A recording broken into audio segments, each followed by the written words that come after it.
Imagine standing in the middle of a storm, not just a physical one but the kind that brews inside you. The moment when life doesn't go as planned, when pain and loss show up at your door uninvited, and when every fiber of your being wants to run, resist, or shut down. That's the emotional terrain Welcoming the Unwelcome speaks to.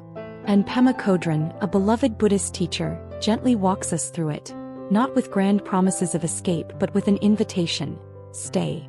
The very heart of this book rests on the idea that life is uncomfortable, unpredictable, and sometimes deeply painful. But instead of avoiding or numbing those experiences, Pema encourages us to lean in. Not to suffer unnecessarily, but to meet what is real with presence, compassion, and curiosity. Welcoming the unwelcome sounds counterintuitive. Who would want to invite sadness, grief, fear, or uncertainty? But Pema isn't asking us to like pain. She's inviting us to stop resisting reality, and in doing so find peace even in chaos. She opens the book with a powerful story of her own failure. How even after decades of spiritual practice, she lost her temper and acted in ways she regretted. This vulnerability sets the tone. Pema is not a perfect teacher talking down from a mountain. She's walking with us, reminding us that practice is not about perfection. It's about staying present through the mess of being human. One of the core principles Pema introduces is the bodhicitta, a Sanskrit word meaning awakened heart. It refers to that soft, tender spot in all of us that can feel the world's suffering and respond with compassion. According to Pema, this is both a beautiful and painful thing. When we open our hearts, we also open ourselves to grief, to other people's pain, to the injustice in the world.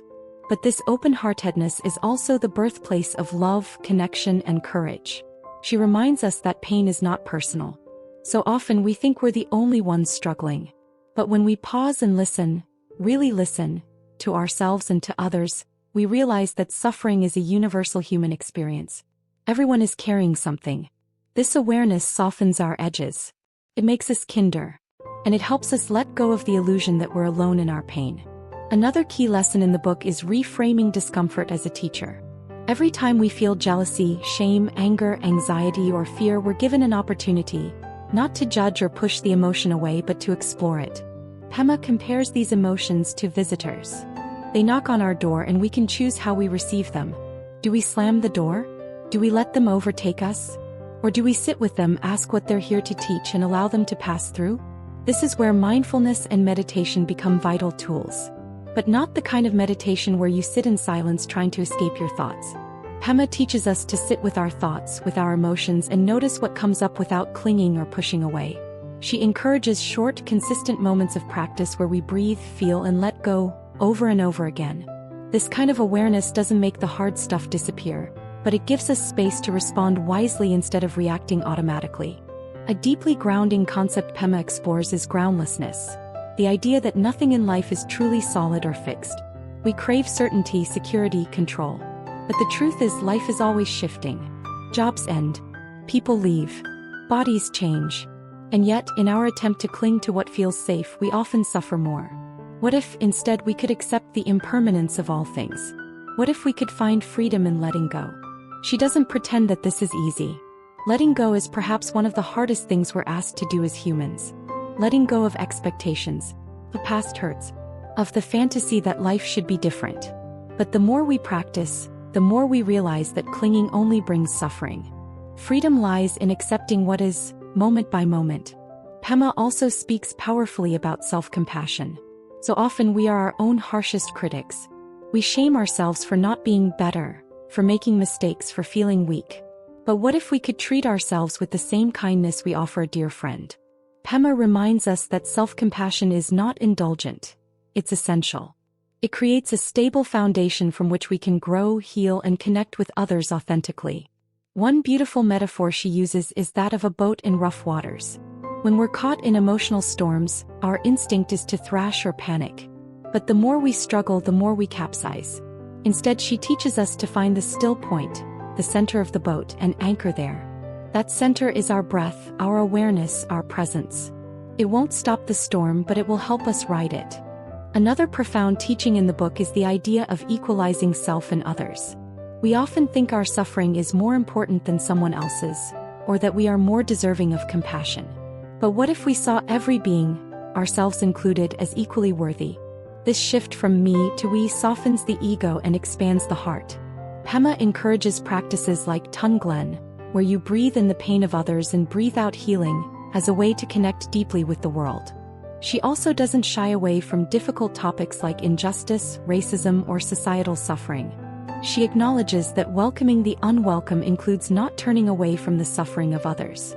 It means engaging with compassion, speaking up when needed, and taking responsibility for our part in creating a kinder world. But she cautions against doing this from a place of aggression or moral superiority. True change, she says, comes from an open heart, not a hardened one. A major thread throughout the book is humility. Pema constantly reminds us that spiritual practice is not about becoming enlightened in some lofty sense. It's about showing up again and again with honesty. She encourages us to notice our patterns, our habits of blame, avoidance, superiority, and gently interrupt them. Even if we fail 100 times, we can return to presence on the 101st. That is the essence of practice. One particularly touching chapter discusses shame and vulnerability. Shame, she explains, thrives in secrecy and silence. But when we bring it into the light, by speaking it, exploring it, and meeting it with compassion, it begins to lose its power. She encourages readers to create space for vulnerability, both in themselves and others. It is through our cracks, she says, that the light enters. Throughout the book, Pema weaves in stories from her own life and teachings from Buddhism, but she does so with simplicity and accessibility. You don't have to be a Buddhist to understand or apply her wisdom. She's not offering dogma. She's offering tools for being more human in a messy, ever-changing world. Toward the end, Pema introduces the idea of living with wholeheartedness in a broken-hearted world. This may be one of the most beautiful and haunting phrases in the book. It acknowledges the pain and suffering around us, not as something to fix or escape, but as something to hold with tenderness. Our broken hearts, she says, are not a flaw. They are a doorway. Through them we connect, we feel, we love. She offers a radical kind of hope. Not the hope that everything will be okay in the way we want, but the hope that we can meet whatever comes with strength and grace. That we can remain open even when it hurts. That we can stay in the fire of life and come out not burned but refined. As the book closes, Pema doesn't offer a grand conclusion. Instead, she leaves us with a practice. To continue showing up, to keep softening, to keep welcoming whatever arises. It's a lifelong journey. There is no finish line, but there is beauty in the path. She reminds us that even when we fall back into old habits, even when we forget everything we've learned, we can start again. Each moment is an invitation. And we're never too late, too broken, or too lost to answer it.